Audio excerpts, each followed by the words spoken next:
You all can see it, right? Yes. Fabulous. Okay, so, well, welcome back, and thank you uh, for helping with that incredible exercise. I think it was a bit of a mind bender that you all helped with last time. And yes, we're going to get back to the 8s and 9s. But before you start cursing any of us, please take my word. We won't be looking for 9s again. We won't be looking at 9s and 8s again. We'll just be looking at the data that you all very laboriously and very carefully and painstakingly collected. So no need to strain your eyes anymore.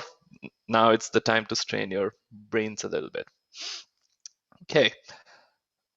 You all might remember that we had this landscape, and we are going to use the same habitat as we had used last time. If you see, we have 30 grids.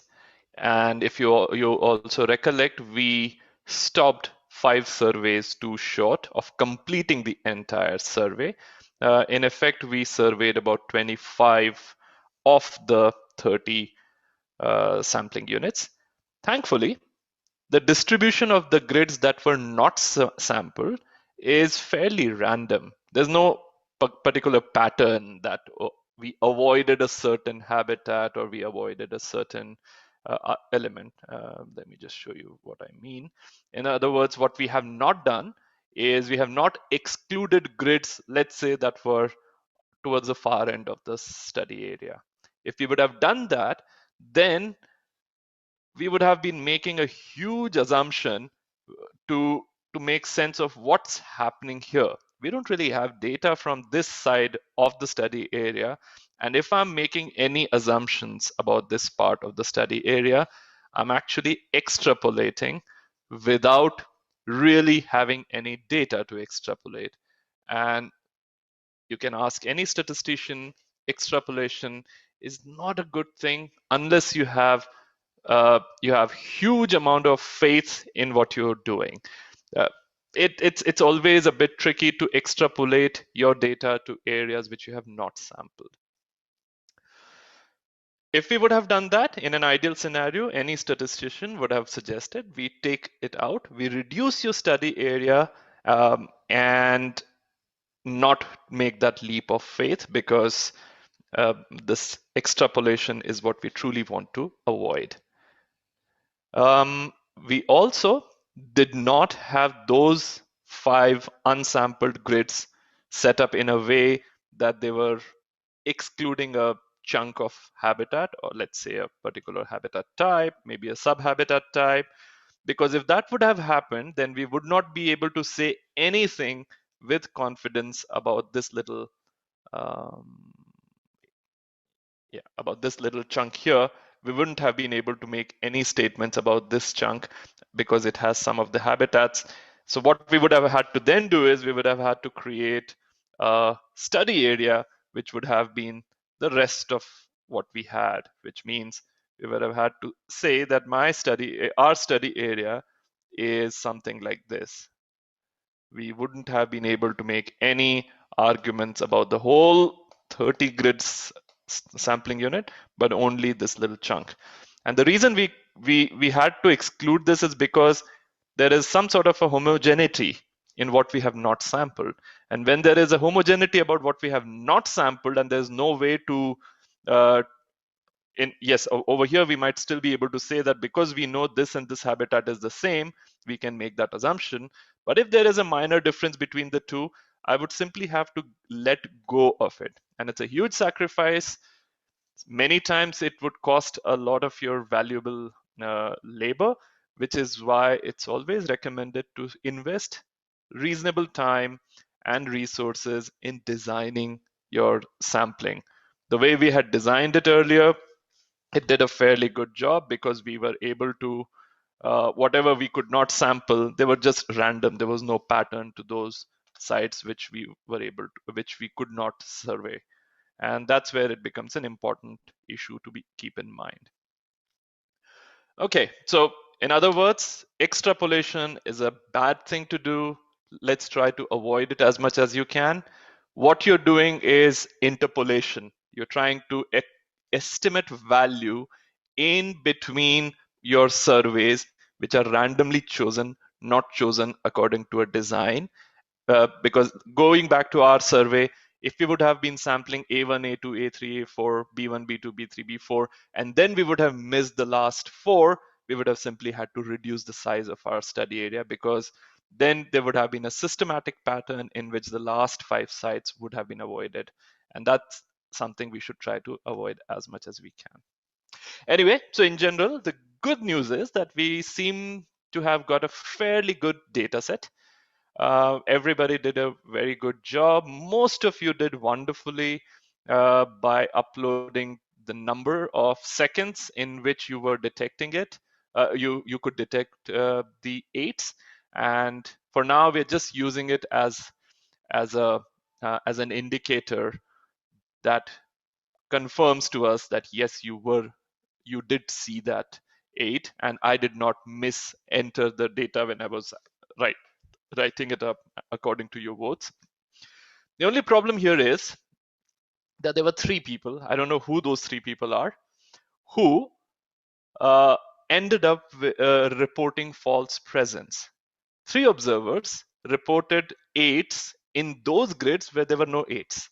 And this is a common issue which we've just discussed. We just went through the assumptions, and Justine mentioned, and I think someone else also mentioned, that we need to try and avoid false presence, false positives, right? So when you have a one, when you are detecting a species when there is actually no species, then we are adding a bit of a complication to the data. There are two ways of dealing with it. We will go the simpler way, which is a little more expensive way, where what we are going to do is there were these three lines, B6, C4, and E2, where some observers reported. I think you can see here, observer 1 saw 8 in 9 seconds. Observer 10 saw an 8 in 15 seconds, and observer 9 saw uh, an 8 in 1 second. It's a possible thing. Optical illusion, yes, Luciano, that's what you're saying. I totally agree. This is what's possible, which is why we always try to cross-check. Now, in this case, we had the actual data available to us to do a cross-validation. In real surveys, you may need to depend upon multiple evidences. Abhishek spoke about it last time, where he was using interview data, and he used various layers of information from the observers to come up with some sort of a confidence with which he could say, yes, this is where a species was detected, and this is where the person may not have been very honest. And I think that's a very important element to that's an important element to include in your surveys, to also plan for in your surveys. Try to minimize your false positives, but if you still have a feeling, or if you still have are anticipating false presence to be happening, then you will need to work out how to model it. And even though excluding some of the samples, like here, we will exclude all the data collected by observer 1, 9, and 10.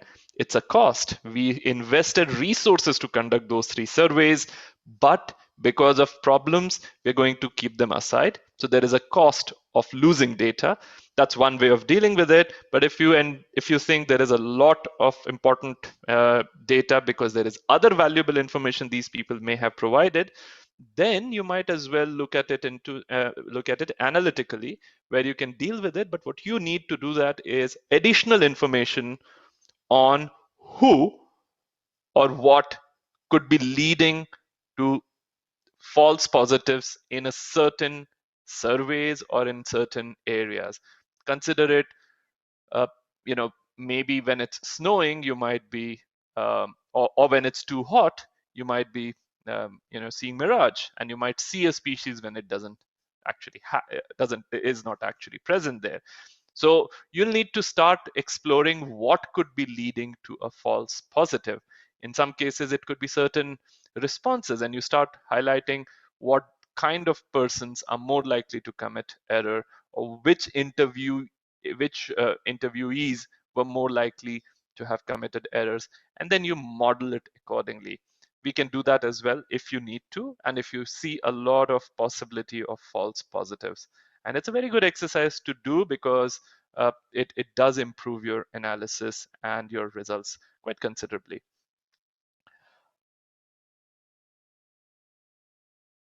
Okay, so what we are going to do is, because of these three false positives, we are going to discard the data collected by observer 1, 9, and 10. There's one more thing which I have done, which is that, yeah, so I've just moved around the columns a little bit. We've just moved them around a little bit. And we've also gone back to only those observers who provided NAs. We just considered it as a possible proxy that zeros or blanks are actual zeros. Now that's a very important point. When you leave a blank, I'm assuming it's a zero. That means you surveyed it, but you could not see it, right? If you're leaving it blank and I say NA, that means you have not surveyed it. So some observers, for example, observer 6 and observer 7, there are blanks. So uh, yeah, so there are blanks. We don't know what do these blanks mean. These could mean that the observer 6 surveyed it and did not see it, but it could also mean that the observer 6 was just not doing the survey. The only time she or he did the survey was 5, and that's when she ended up seeing it. With observer 7, again, 0 is the only value, so we were not very sure whether this 0 means that the observer saw it within 0 seconds, which is unlikely, or there was actually uh, no data collected by the observer. So we might as well, for now, for the temporary analysis sake, we might discard this data set as well. Sorry, whoever it belongs to, if you can fix your little errors, we can still make use of it, and you will have access to this data set to run your own analysis as well.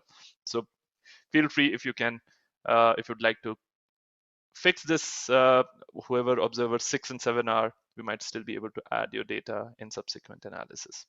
Anyway, coming back to it, what we have done is we have taken the usable data sets from these observers, and I sort of randomized it a little bit. There's no need to randomize it because it's not segment 1, segment 2, segment 3. It's just the way I was copying and pasting. I ended up randomizing it a little bit. It doesn't matter. It can be in a sequence. It can be randomized, whichever way, it's fine.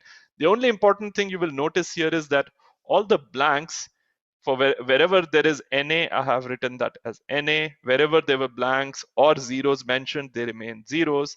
Now our data is finally classified into the three categories, which are non-detection, anything which is not zero, this one or this one, this is detection. And wherever there is NA, all of these are no data, right? No survey done.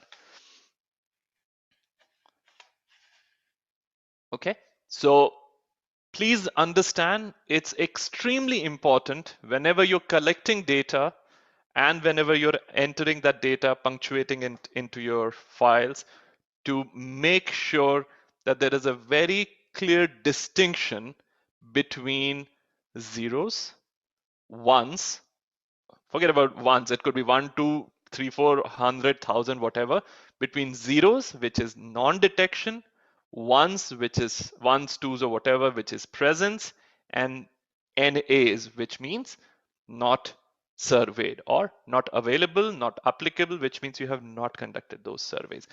The reason I'm spending time on this and trying to emphasize on it is because if you don't do that, it can lead to substantial errors.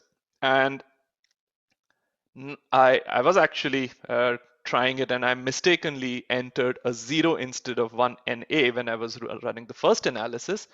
It biased my results by almost 20%. Now, think about it in the perspective of what happens when we use methods that do not take into consideration or that only use presence data. Maxent, for example. Maxent is only using once, and that's about it. Everything else is a singular category. You may have surveyed it and not seen it. You may not have surveyed it altogether, but they are all treated as uniform, no data or zeros. And wherever you are surveying, if you have wherever you have seen an animal or a species of interest is given a one. What you're basically doing is you're you're losing that extremely important information that separates not non-detection from non-survey. And that is the basis of several of the papers that you will see, especially there's one by which is co-authored by Jim Nichols in the list that we shared last, which which which explains why it is important to consider or to plot or to model your your non-detections versus your non-efforts very explicitly, and it can create a huge error. And we will give you an exercise where you will see the the the difference that a single zero being treated as NA, how much it affects the outputs. Okay, moving forward. Okay, in our case, you might recollect, this is how we collected our data. And there's another important point here to remember that some sites were not surveyed, right? Now, D1, D2, C3, A4, and E6. Now, in our data, these lines, the red lines, if you see, these are the ones that have not been surveyed. What it means is if I have a zero here by mistake, it's going to treat it as a non-detection, right? That it was surveyed, but these observers did not see it. Now that's not true. It was not even surveyed, right? So it's very important to make sure that wherever the survey was not done, either because the observer was a little exhausted or because we were not even surveying those units, please make sure they're all NAs. So right now there are some zeros here. I have changed them into NAs. That's a very important step again to separate. Sorry, there's a comment.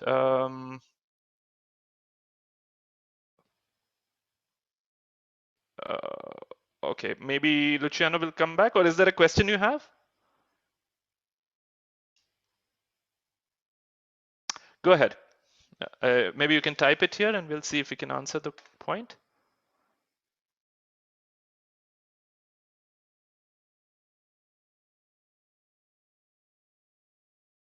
Yes, because A4, C3, D1, D2, and E6 were those 5 sampling units which we never reached when Justine was running the survey last time. We did not even sample these units. We didn't spend any time. We just went, we reached, I think we were at E5, and then Justine said, oh, we've spent too much time. Let's go ahead from here now. Let's stop it here. Which, yeah, so images were displayed, but did you spend any effort on that? It was 0 seconds, right? So, and then you're not even counting them when you were looking, when she was going forward. If you think you were good enough to be able to spot them in that fraction of a second while it was displayed, then mention it and then we'll change it. But for now, we're just assuming these sampling units were not sampled, and that was the starting point of when we started. Yeah, we assume that no one surveyed, Exactly. Luciano. We gave you guys coffee breaks. Good. Very good point, Luciano. Thank you. All right, so moving forward, now, as I mentioned, there are 2 ways you can deal with those sampling units that have not been surveyed. You can either make them all NAs, which is a fairly okay thing to do. All it will mean is when you run the analysis, it will treat that there is no data from this particular sampling unit, or you just remove them totally.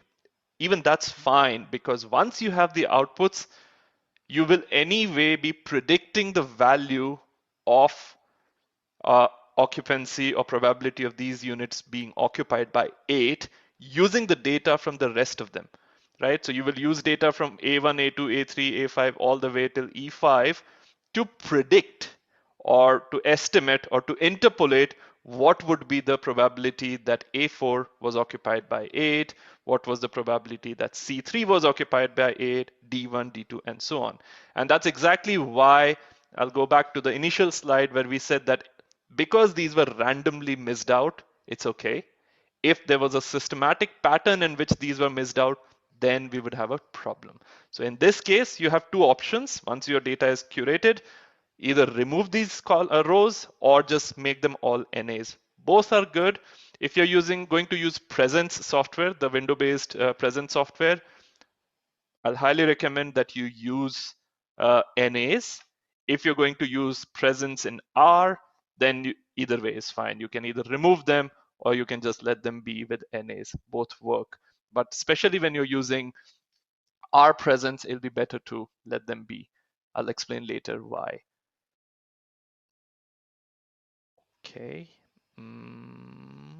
Yeah. Now here's one randomly chosen survey, whoever was observer 16.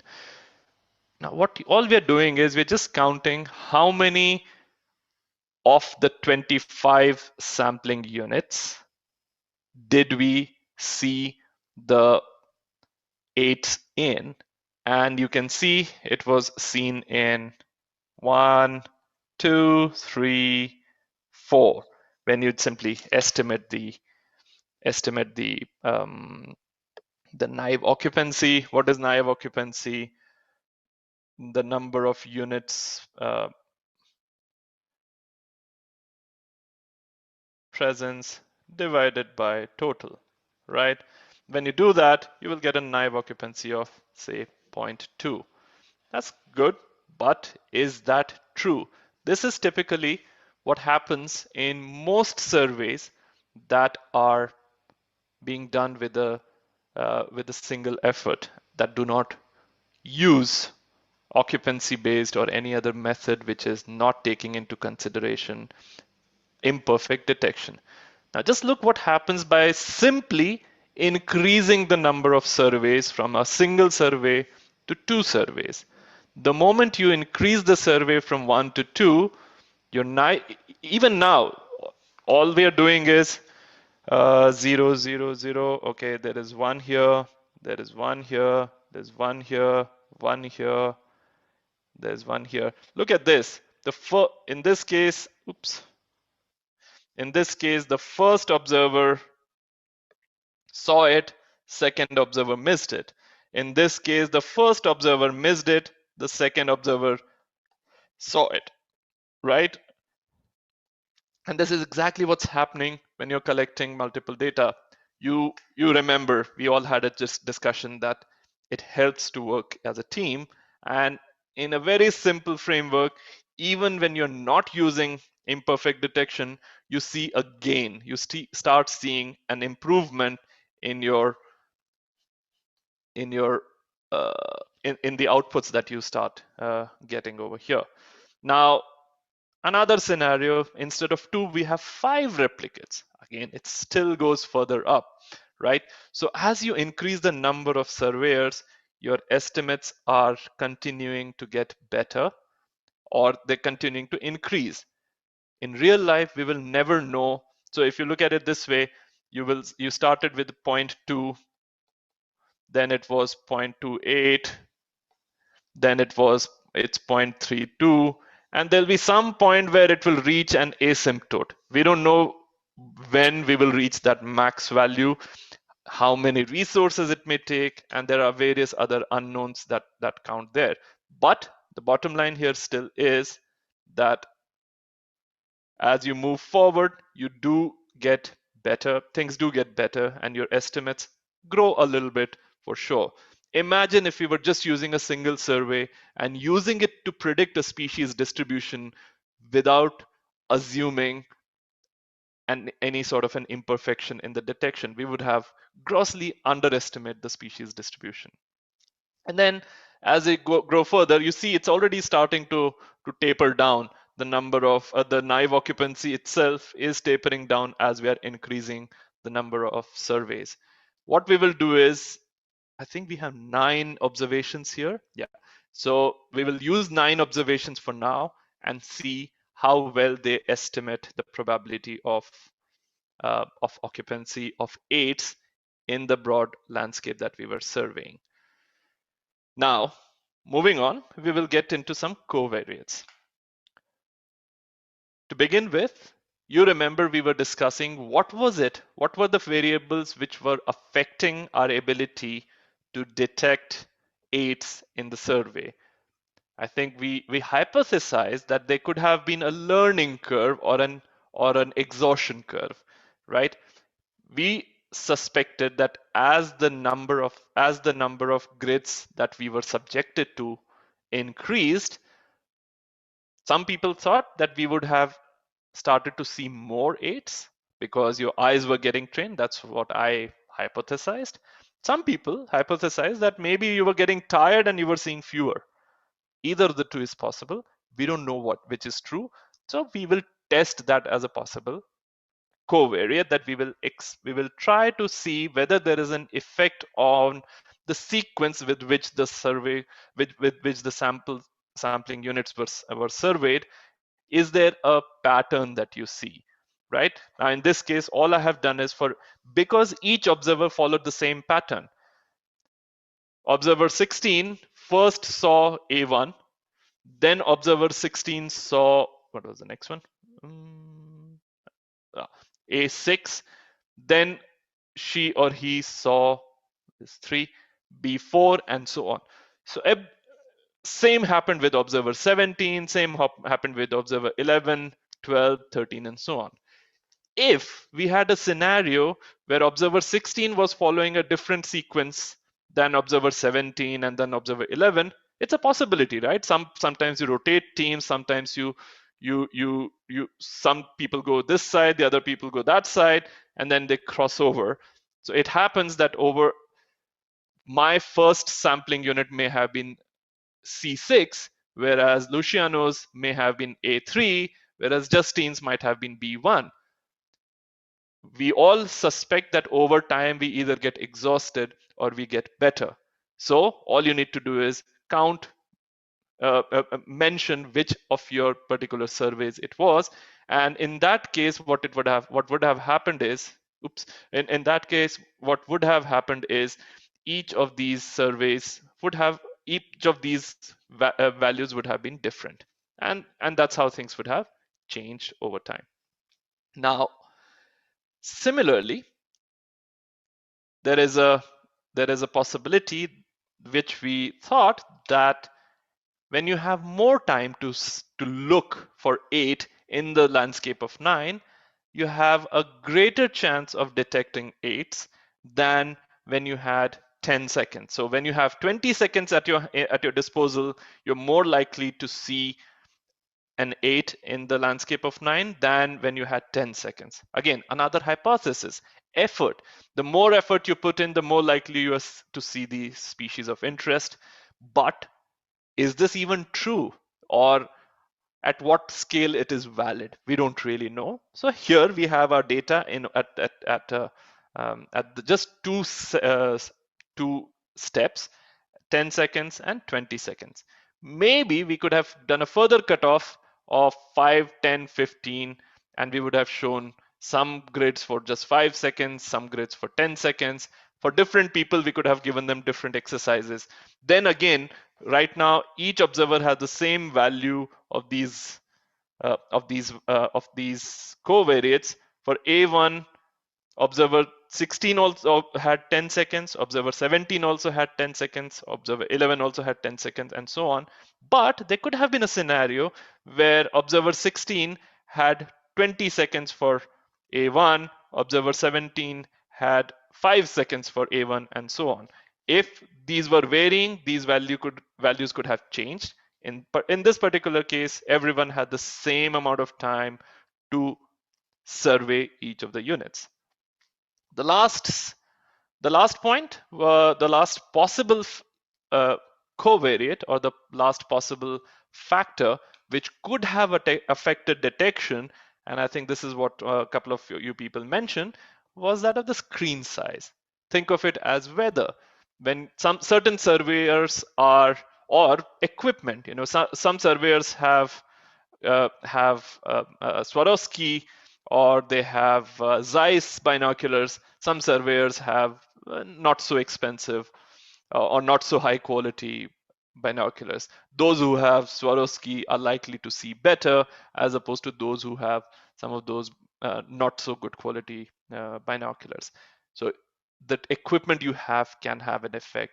The weather in which you are surveying can have an effect, and so on. The only problem in this case was we did not have complete information. We did not have information from observer 16, observer 17, observer 14, 15, and so we only had data from 3 of the observers who we are, out of all that we are using, we are only using data from 3 of them. Uh, we had information from only 3 of them about their screen sizes. The rest of you didn't get time to share it. So if you can share that later, and even if it means today, do that, and we will test the effect of screen size on your ability to detect 8s in a landscape of 9. We will be able to do that later if you can share that. But for now, you will notice that unlike in the previous case, they were all constant. From here to here, they were all being constant. Now,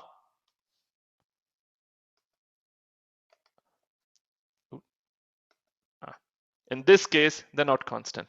There is a different value for each observer. Yes, maybe let's say a scenario happens where observer number 11 is using a very small screen for some of the surveys, and then she or he decides, oh no, this is very tiring, let me change the screen and I'll have a bigger screen, and then she or he switches to 35 inches or 34 inches or whatever. So for each survey, for D3 by observer 16, for each survey they can be a unique value, right? Each person can have a unique, each survey replicate should or can have I wouldn't say should, but can have a unique value during my sampling. And how we do this, how do we include this?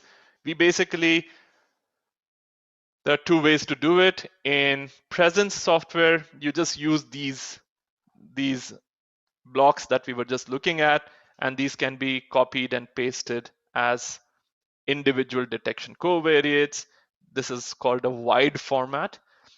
In our presence, you have to do a little bit of work. In fact, if you look at it carefully, it's actually less work than doing it like this. If you right from the beginning plan your data entry accordingly. But what you do here is you have to transform this data into long data. So you will have one file with all the detection covariates, where you will have A1, site number A1 by observer 1, site number A2 by observer 1, and so on.